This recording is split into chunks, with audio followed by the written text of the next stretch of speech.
ya pai, birakatea, brikatia patea, brikatia matea, mansotso, mansusu nyama utetina mungeke, dokutsotso nyama utsikia akabati yako maye, dokubuda akandia kushika, daka bururuki biaka teterina makauhumba, mahumba, muyesi ya bahoshe, jangli katili gasto, buya.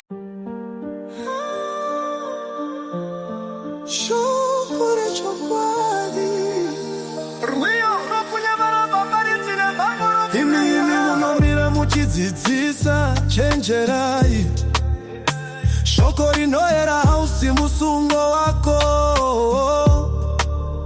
Hazvizi zveprofiti kuzvikudza kana pfuma.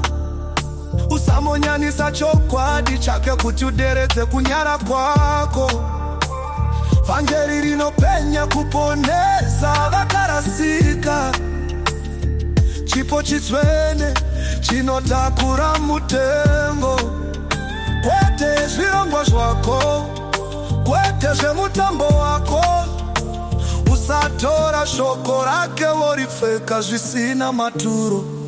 Shoko raMwari ichokwadi yaMwari, mwenje wekutungamira, chiratidzo chitsvene. Harisi buku rezvirongwa zvepanyika, asi upenyu usingaperi mumaoko ake. Tendeuka uparidze vhangeri zvakajeka, kana kuti tarisana nekutonga kuri kuswedera pedyo.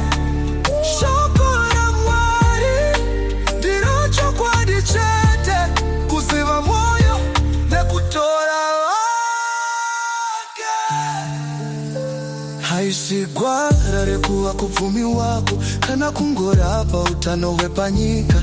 Haisi numbi yekudyara muminda, asi chingwa chipenyu kuti mweya ikure. Shoko rinotuka, shoko rinodzorera, nondono unocheka, rudo runodurura. Usatungamirira makwai ake kunzira dzenema, kumweya wose muponesi anochema.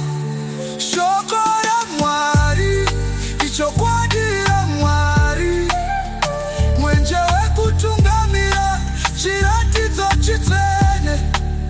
Harisi buku rezvirongwa zvepanyika, asi upenyu usingaperi mumaoko ake.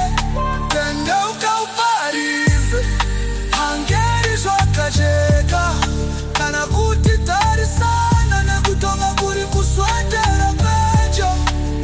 Shoko raMwari ndiro chokwadi chete, kuziva mwoyo yekutora wake.